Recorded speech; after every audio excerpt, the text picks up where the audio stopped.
ঢাকা কলেজে অনতিবিলম্বে ছাত্র সংসদ নির্বাচন দেওয়ার আহ্বান জানাচ্ছি। আমরা এমন একটা বাংলাদেশ চাই যেই বাংলাদেশের শিক্ষা প্রতিষ্ঠানে গণরম গেস্টরুম নির্যাতন থাকবে না। আমরা এমন একটা বাংলাদেশ চাই যেই বাংলাদেশের শিক্ষার্থীরা যার যেখানে পছন্দ, যার যেখানে মিছিলে যেতে ইচ্ছা হবে জোরপূর্বক কোনো মিটিং মিছিলে যাওয়া হবে না। রাজনৈতিক চর্চার যে পটভূমি আমরা ঢাকা কলেজের শিক্ষার্থীদের মধ্যে সেই জায়গা রাখতে চাই। একই সাথে আমরা শুধু সব জায়গায় আমরা বর্তমানে ঢাকা বিশ্ববিদ্যালয়ের কেন্দ্রীয় ছাত্র সংসদ নির্বাচনের তফসিল ঘোষণার কথা শুনেছি। আমরা অন্য বিশ্ববিদ্যালয় ক্যাম্পাসেরগুলোতে না থাকে ঢাকা কলেজে অনতিবিলম্বে ছাত্র সংসদ নির্বাচন দেওয়ার আহ্বান জানাচ্ছি। আমার একটি ব্যক্তিগত যে বিষয়ে একটা স্মৃতি না করলেই নয়, RICL TMX যুগের পর যুগ স্থাপনা থাকে মজবুত। 15 জুলাই যখন আমরা ঢাকা কলেজের শিক্ষার্থীরা ঢাকা কলেজের সামনে যখন আমরা একত্রিত হই তখন ঢাকা কলেজ ছাত্রলীগের সন্ত্রাসীরা দেখুন ঢাকা কলেজের 52, 66, 69, 71 পরবর্তী প্রত্যেকটা জায়গায় যেই পরিমাণ ভূমিকা থাকুক না কেন গত 1.5 যুগ ধরে ঢাকা কলেজের শিক্ষার্থীদেরকে মানুষ ছাত্রলীগের সন্ত্রাসী কর্মকাণ্ড কারণ মনে করে ঢাকা কলেজ মানি সন্ত্রাসীদেরকে। ঢাকা কলেজ মানে কি সন্ত্রাসী? আমরা কিন্তু সেই ছাত্রলীগের সন্ত্রাসীদের রক্ত চক্ষুকে উপেক্ষা করে ঢাকা কলেজ ছাত্রলীগ এবং আওয়ামী লীগের পার্টি অফিসকে আমরা ভঙ্গুর করে দিয়েছিলাম। 15 জুলাই আমরা যে এই মিছিলটি নিয়ে সাগর ভাই বলেছিলেন কিছুক্ষণ আগে, আমরা ইডেন কলেজের শিক্ষার্থীরা অবরুদ্ধ ছিলেন তখন তাদেরকে আমরা মুক্ত করে ঢাকা বিশ্ববিদ্যালয়ে মিছিল নিয়ে যাই। পরবর্তীতে ঢাকা বিশ্ববিদ্যালয়ে একটা আন্দোলন তৈরি হয়।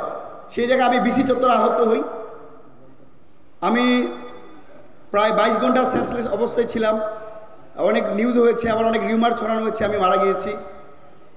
19শে জুলাই যে কথাটা বলতে চাচ্ছিলাম, 19শে জুলাই আমি চিকিৎসা না নিয়েই বাসায় ফিরে আসছিলাম। রাত 11টা কাছাকাছি একটা সময় আমাকে আননোন একটা নাম্বার থেকে ফোন আসছে। তো ওই সময়টাতে আপনারা জানেন যে পুরো ক্র্যাকডাউন চলছে, পুরো নেটওয়ার্ক বিচ্ছিন্ন একটা অবস্থা, রাস্তাঘাটে যাকেই পাচ্ছে তাকেই তুলে নেওয়া হচ্ছে। এমন সময় আসলে ফোন রিসিভ করার নাম্বারে এটা খুব আতঙ্কের বিষয় ছিল। তারপর আমি ফোনটা রিসিভ করি। রিসিভ করার সাথে সাথে অপর প্রান্ত থেকে বলে, নাজমুল, আমি তোমার নূর ভাই বলছি, যে আমার শারীরিক খোঁজ খবর নিল।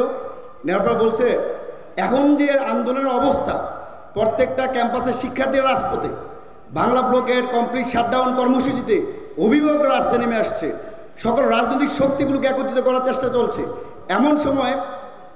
এখনই সময় কোটা সংস্কার থেকে রাষ্ট্র সংস্কারের ঘোষণা দেওয়া।